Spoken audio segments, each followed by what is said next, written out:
Hi, Sheddies. It's me, Eddie Stevens. I'm back again in my shed. The time is 11 a.m. on the dot. That's my dot. On a Wednesday. I'm a day late again. But it's not my fault this time because I lost a day. I lost a day through sex. Saturday night, I was up all night. I lost the entire night, and then that set me back. I don't want to get into the details of what happened. I know that you want to know. I know you want to know. I don't want to talk about it. I realized that I didn't have to bring it up, but I did. You didn't ask. But I know how you are. A lot of you Sheddies, you really want to poke your nose in my business. And that was not a euphemism for anal sex, by the way. Although, well, unless you follow me on TikTok, in which case it probably was. You know what I'm saying? If you don't know, check me out at Eddie Stevens 0. You don't have to be gay, but it helps. Let's see. What was I going to talk about? Oh, yeah. So I lost a day through sex. Whatever. I'm very tired. Oh, God. By the way, you don't know this. I've recorded this 3 times already and had technical issues. I always have technical issues. If you're not watching it, this horse head, there's a horse head behind me, and I'm finding it distracting. Let me know in the comments on YouTube, assuming you're watching this and not just listening to it, if that's bothersome. It's weird. And my hair's all messed up. God, I didn't wear a hat. I'm losing hair. My hair keeps getting thinner and thinner, and it really is freaking me out. Eventually, I'll have to shave it off. And anytime I complain about this, there's always like some baldies who go, "Oh, at least you got something." Shut up. Fuck you. Right. What was I going to talk about? What's happening in rugby? There's Champions Cup action that is very underwhelming, isn't it? But I might touch on that a little bit. Six Nations is coming. I want to talk about that a little bit more. I think I promised last week I was going to release a video where I named my starting 23, but I didn't do it. Maybe I'll do it this time. Maybe I'll name my starting 23 and then clip that and make it. Who gives a shit? I'll get into all that in a bit. I noticed that Sarah Cox, the very good female referee, is retiring. I thought she was retiring from refereeing rugby altogether, but it turns out it's just international rugby that she's retiring from. So just domestic duties for her, as it should be. Just kidding. I don't know if that worked as a sexist joke. Does that make sense? I think so. I wanted to do a little sexist joke, but I am not a sexist. And I can kind of prove it. I had a thing happen recently. Sorry, I had a little aneurysm there. As many of you know, I'm a single father. I have 3 beautiful children, a couple of ugly ones too. I want to talk about them. And it's interesting. I was having a conversation with someone recently, a lady, and I had to concede to her that I think it is harder to be a single mother than a single father, only in that there are lower expectations for a single father. The bar is set way higher for mothers. And I know this because I remember having a conversation with a girl once, and she was asking why I'm in the country at all. Why am I living here? Because I've been here in America for 26 years now. This was a long time ago, though. This would have been about 18 years ago. And I said, well, I'm only here because I had a child. So I had to stay for the child, like to raise my son. And she goes, oh, you stayed for your son? And I said, yeah. And she goes, you're a great dad.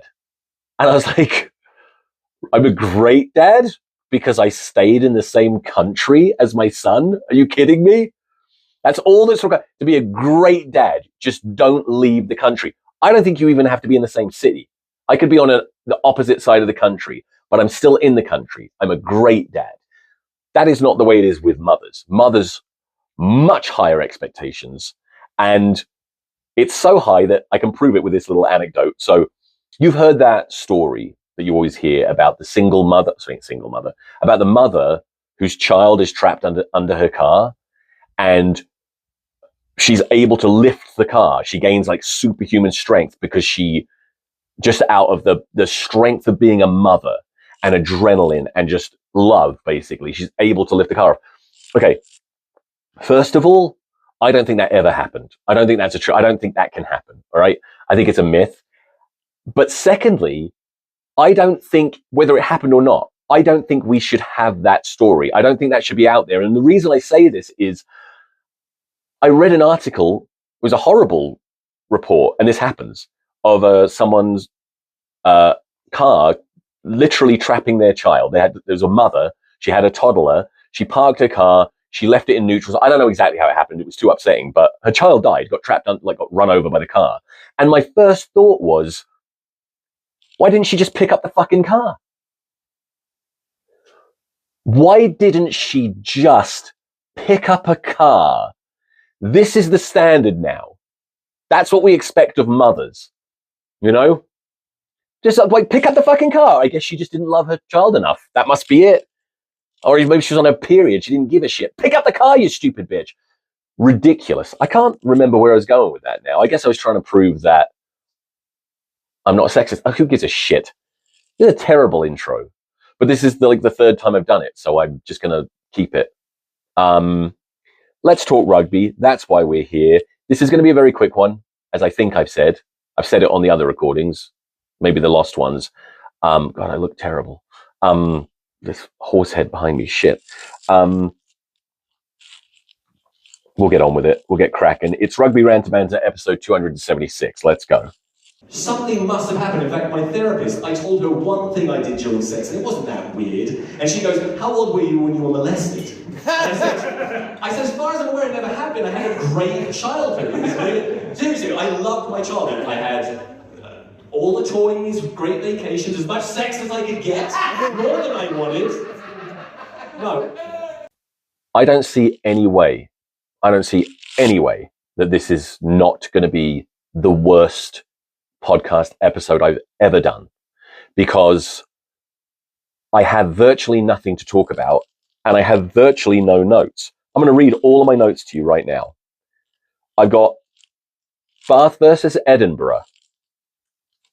Piers O'Connor with a bunch of exclamation marks. Basically, I forgot about Piers O'Connor. Do you remember him? He played for Bristol and he was great. And there was a brief period where people were talking about him as an England contender. And then he kind of had a bit of a not so great season. And then he didn't get selected as much. And then he just disappeared. And it turns out he's at Edinburgh. I seem to remember him being Irish qualified. And I thought that's the route he was going to take. I don't think you go and play in Scotland as an Englishman unless you want to play for Scotland. You don't go to Ireland unless you want to play for Ireland. So I'm assuming he's trying to play for Scotland now. I don't know. Maybe not. But my note just says, Piers O'Connor, question mark, exclamation mark, exclamation mark, exclamation mark. Huge win. Huge performance by Alfie Barbeary. That's something I can talk about. Third man of the match in a row. Yeah, Alfie Barbeary. I think I hinted at this before, but maybe I didn't. This is going to be all over the place. Alfie Barbeary, it's undeniable now. I mean, if you have 3 man of the match performances in a row, and I think he played the full 80 in this last one, and he is deceptively athletic, and he's got a deceptively good engine, because he was active and contributing way to the end of the match. And I think I said before, I think it's just because he looks like a retired builder that people doubt him. But he's doing it. I would have him in the England squad right now, and that's not like a rash, crazy, he's had a few good games, put him straight in the England team. I mean, it is, but I think it makes sense to do it because we've lost Tom Willis, our best ball carrier by far. Ben Earl is a good ball carrier, but carries in a slightly different way. Alfie Barbeary is the closest to a Tom Willis style carrying in heavy traffic, just almost impossible to bring down player. And I think most players respond well to being backed, and if you can catch them in form, which he is, I think it's a good idea to just put him in the England team, put him straight in, start him. I know you don't agree. I'm gonna have a lot of not even hot takes, cold shit takes that you don't like. It seems crazy to start Alfie Barbeary. You want either Ben Earl or Henry Pollock or Greg Fisselau. Those are the 3 you want. I'm fine with any of them starting, but I would start Alfie Barbeary. And also another cold take that you'll hate, as I keep saying, I still really like Alex Dombrandt. He's been playing incredibly. And I know there's an argument. Everyone seems to agree that there's a difference between being a great club player and being able to play international rugby. I don't remember how he played for England, but I will say this. When he was playing for England, when he was getting selected, I feel like England were playing a more boring style of rugby, a more basic kick and chase style of rugby. And it wasn't necessarily something that an Alfie Barbery style number 8 would benefit from. I feel like the way that Borthwick has the team playing now, you can kind of not get away with. I think you can really benefit from someone like Alex Dombrandt playing.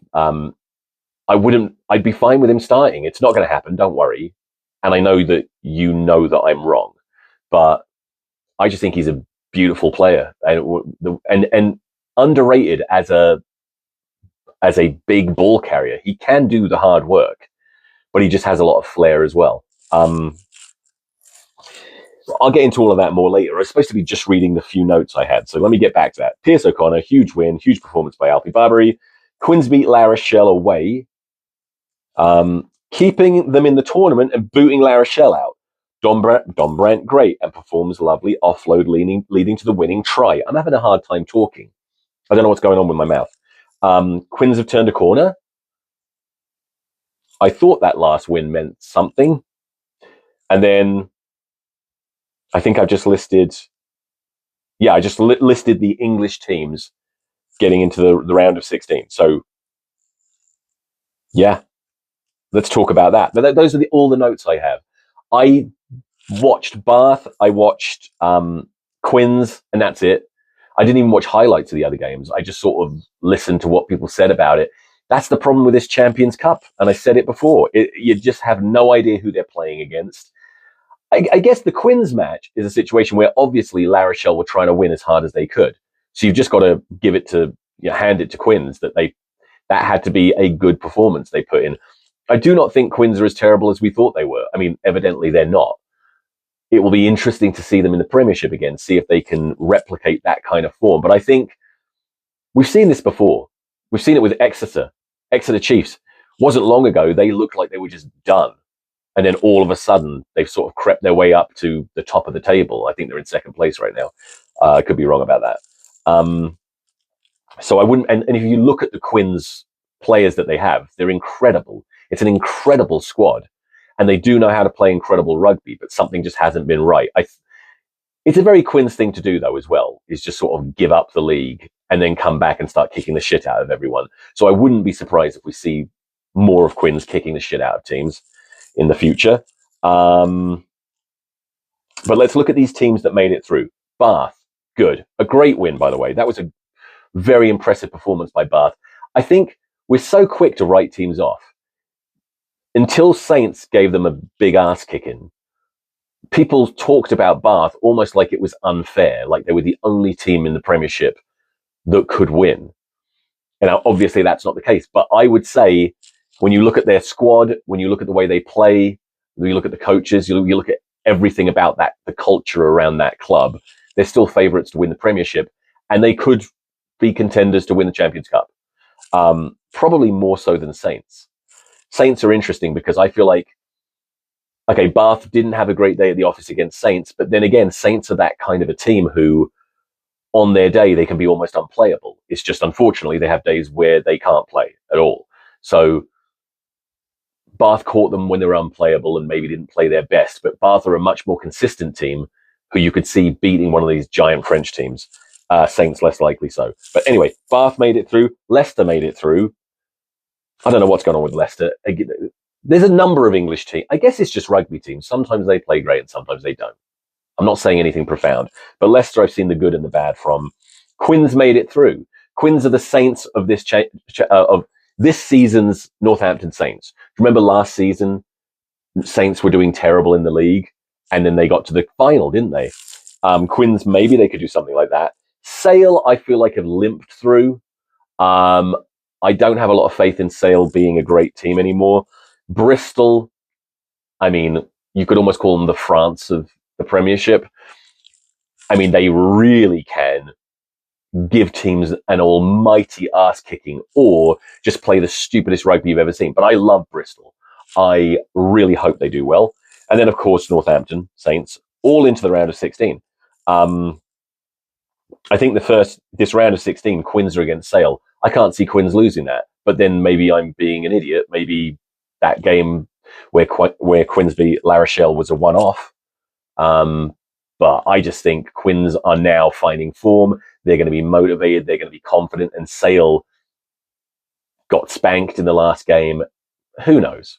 But that's the thing I feel like with this Champions Cup is we care less because there's been so many teams that have put out a weakened side.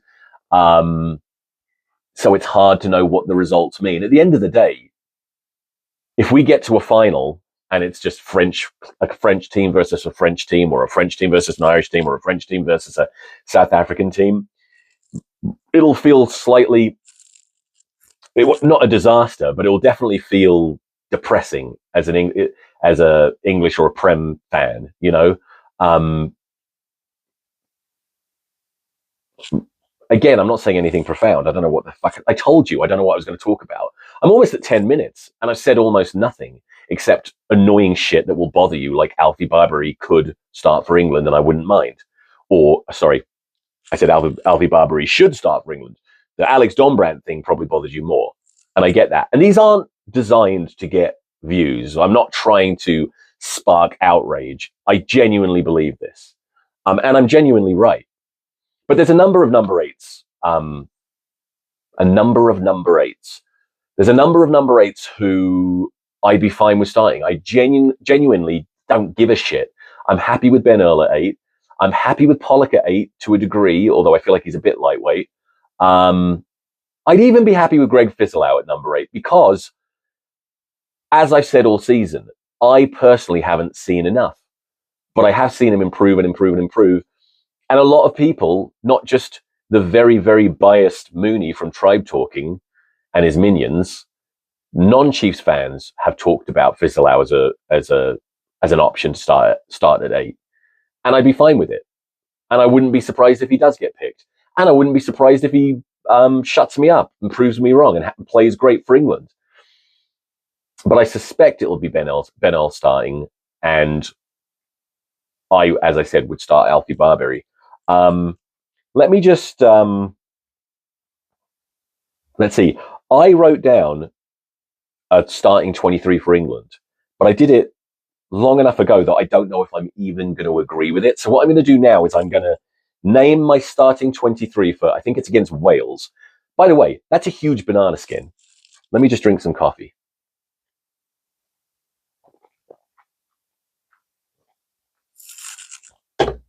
Sorry about that. I also want to tell you, it is freezing in my shed. I used to have a space heater in here and it broke. I've got to get another one. It is much colder in this shed than it is outside. It traps cold air in the winter and refrigerates, and then it traps hot air in the summer. But I do have a air conditioner in the window, so summer's better. Anyway, what was I saying? No idea what I was saying. Shit. But I got this 23 here, this England 23. We're going to see if I agree with it. First, I'll just go 1 to 23, okay? 1, everyone agrees, Ellis Genge. The only reason you might not agree is if you like Ellis Genge as an impact player, which I do. And I'm on the record as saying, if Finn Baxter was available, which I don't think he is, I'd probably start Baxter and have Genge on the bench. The reason I don't think he is I keep seeing people naming their 23s and I never see Finn Baxter mentioned. And he's in the squad. Like he's an automatic squad selection for most people. So I'm assuming he's not available. If he's available, Baxter is starting with Genge on the bench, but I'm assuming he's not. So Ellis Genge at 1. Luke Cowan-Dickie at hooker. I think it just makes sense. He's the best all round, lots of experience, still a really hard player. Consistent. Tight head is Joe Hayes because Will Stewart's unavailable, and Joe Hayes, as I said last week, might be the most improved England player. Well, he is the most improved England player in my opinion. Second row, I'm partnering Marrow with Ollie Chessum. Ollie Chessum hasn't been back very long, but he's looked really good when I've seen him, and he's just a world-class player. My back row, at 6, Guy Pepper. At 7, Sam Underhill.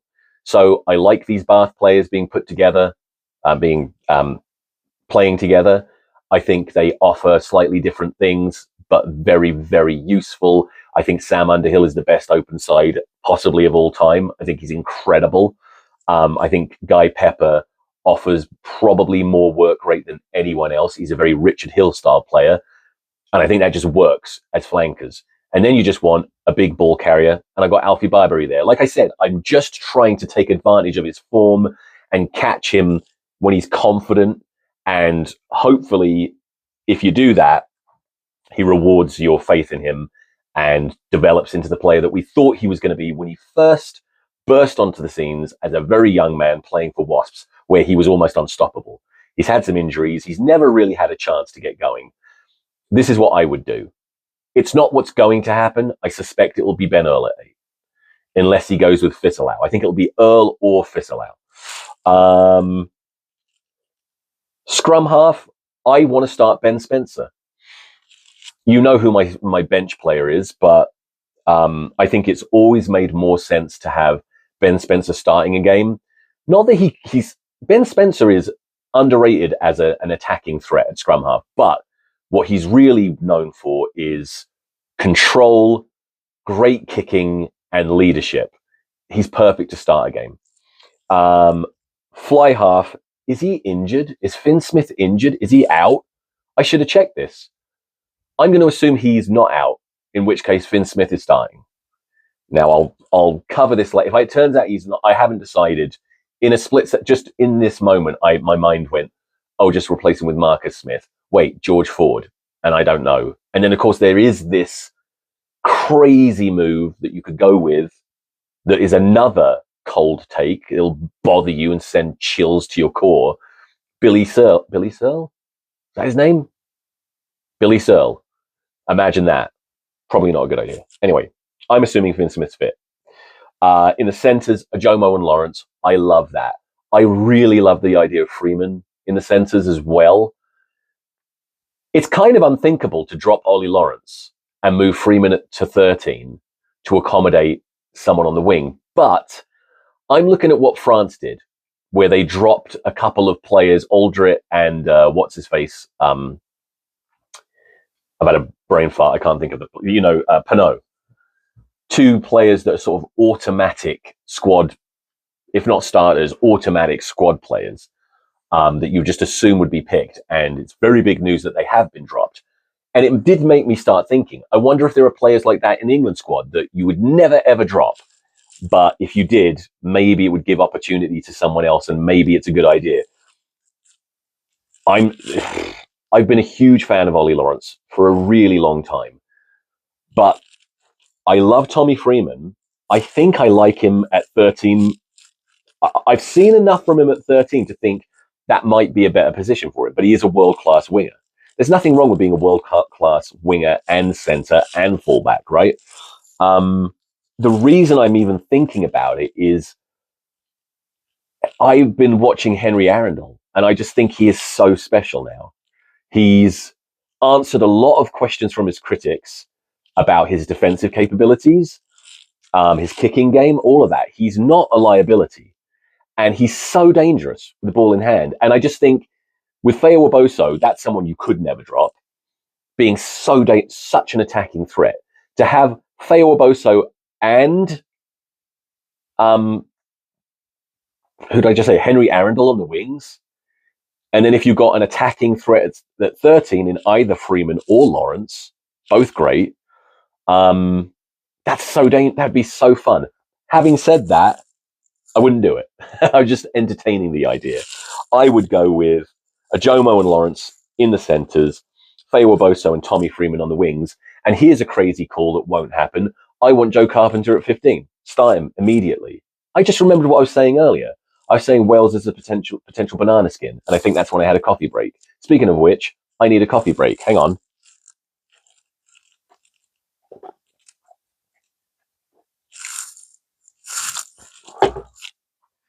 as a joke, I was not going to get back to the Wales thing again, but very quickly, I look at that Wales squad and there's a lot of talent in it. And they hate the English. And they will be so motivated. And there's so much pressure on England to play well. It's a very dangerous game. So I'm not picking a team that, like, I'm not treating this like a guaranteed win. This is going to be a very hard game. So, I mean, but your options at fullback are either who I've gone with, Joe Carpenter, who won't get picked to start, Freddie Steward, who will get picked to start most likely, and I'm a huge Freddie Steward fan. I'm totally fine with Steward starting. But I think Joe Carpenter is and there's Furbank, of course, but Furbank's been out Furbank is just constantly injured. I got to be consistent with my rules. I don't pick players if they've been out for a long time. They have to come back and they have to prove themselves. If he gets one game for Saints where he looks incredible, I'd consider starting Furbank for England. But right now, I think Joe Carpenter is the best fullback in the country. But Freddie Steward is very close. Freddie Steward gets more abuse, more undeserved abuse than any other player, except maybe Alex Dombrandt. No, I think it's worse, actually. We've talked about this before. Freddie Steward misses a tackle that any player would miss. And it's, he can't tackle. He's a defensive liability. He's too slow. But Joe Carpenter has everything. And he just needs a chance. Maybe it's a bit crazy to start Alfie Barbary and... No, it isn't. That's totally fine. People worry too much about new caps. Neither of them are new caps. Both of them have played... Wait, Alfie Barbary has not played for England, but Carpenter has. Not much, though. A few minutes, probably. I may be wrong. Okay, moving to my bench. Front row. Like I said, I don't think Finn Baxter's available. So I got Ellis Genge starting. And I would have... wait, that's not right. Yes, wait. Oh, sorry. In my notes, I got Fasogban starting. With sorry. I've gone insane. I had Genge on the bench, Baxter starting, but I've got to have Genge starting and the replacement Loosehead. It's so tricky. Isn't it amazing? It wasn't long ago I was saying, man, we used to have a real crisis at prop, and now we got all this talent. But all of a sudden, just a couple of injuries, and it's like, shit, what do we do? I don't trust anyone. I probably would have Beno Urbano on the bench. In fact, I definitely would. And I don't think that's crazy, and I don't think I'm stupid, and I don't think my penis is small. Beno Urbano on the bench. Now, hooker cover, most likely Borthwick will have Jamie George. He might even start Jamie George and have Cowan-Dickie on the bench. But it's going to be those two, isn't it? Some of you want, what's his name? Oh, I can't remember him. Doesn't matter. Some of you want somebody else. I absolutely love Ogre from Bristol, Gabriel Ogre. I would have him on the bench. Luke Cowan-Dickie can go the full game. You don't have to worry. Unless he gets... Excuse me, I'm burping up. Unless... The only weakness with Luke Cowan-Dickie is there is a potential to get injured because of his crazy, abrasive style of play, especially his tackling. And speaking of tackling, there's also a chance that he could get carded. So other than that, though, he's got a great engine and you don't have to worry about him. But I would love to see Ogre come off the bench and cause havoc. Ogre, I see as the future for England. Not a lot of people talk about him like that. There's the other guy whose name I can't remember, the young guy who's at Bath now, who was at... No, the guy at Sale. Sorry. There is a young guy at Bath who's great. There's another young guy at... Aren't I great at this? I really know my rugby. I just have ADHD and things disappear from my mind and then I try and think of it, but my mind is just thinking of pussy or something. But yeah, I'd have Gabriel Ogre on the bench. Really excited about that. And I'd have tight head is even more of a problem. We've got Joe Hayes starting, but with Will Stewart unavailable, who the hell do we put at tight head? There's a few options. I got to go with Fasogban because he was the man that they were looking at grooming. He was the young man they were looking at grooming into being an England tight head. And of course, Asher Opoku-Fajor is unavailable. But Asher Opoku-Fajor, for me, has kind of not disappointed me, but underachieved based on the potential he had. He's still very young. Don't get me wrong. There's still a lot of potential and there's a real future for him. But I think it would be nice to see Versogbun given a chance. There are a few others, but I can't be asked to talk about it. Covering second row, Alex Coles. That's easy. Alex Coles, there's an argument he should start. He's actually on form the best second row in the country. Now, after that, there are a few locks that I really like, that I would love to see. I do really like Ben Bamber. I do really like, my favourite, of course, is Joe Batley. I'd love to see him in an England squad. I don't think it'll happen. And I also really like Arthur Clarke at Gloucester. But his club form is probably keeping him out. And there's probably some others I really like, but I'm going with Coles. Of course, Coles can cover back row. I want two other back row covers, not because it's not a tactical thing. It's not like, oh, I want to have whatever the split is. I can't do the math in my head right now. I want extra back row because I want them to blah, blah, blah, blah, blah. There's just two players I desperately want to get game time. And one is Tom Curry, because he's world class. Crazy that we have an England team where he wouldn't be starting. But as people say all the time, it's rugby is no longer here's your starting 15 and then your next best players are on the bench. Now it's about who's your best 23, what works best. Ben Spencer is my starting scrum half. I don't think he's the best scrum half in the country, and I'll get into that.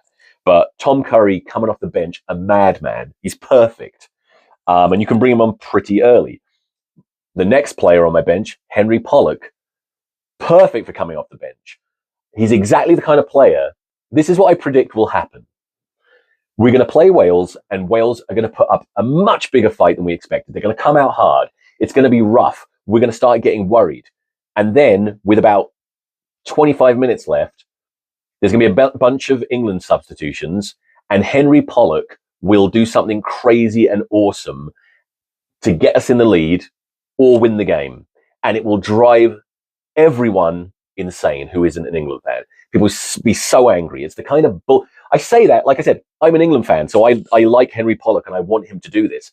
But it's not fair. You don't want someone that annoying winning the game for you. But that's what's going to happen because life is awful. So Curry on the bench with Henry Pollock to come on and break Welsh hearts. And then Alex Mitchell, the best scrum half in the country, on the bench. I'd bring him on fairly early, depending on how the game's going. It's a no-brainer. He just comes on and he is the best attacking scrum half, with the exception of maybe Rafi Quirk, who of course would be in my wider squad because you know I love him. Little Harry Randall has finally put at least one game. He's put in a performance that was phenomenal last week. I think I talked about it. But for me, Spencer and Mitchell, you have to have them. And then at 23, I've written down George Ford here, but I think, no, I probably would have George Ford.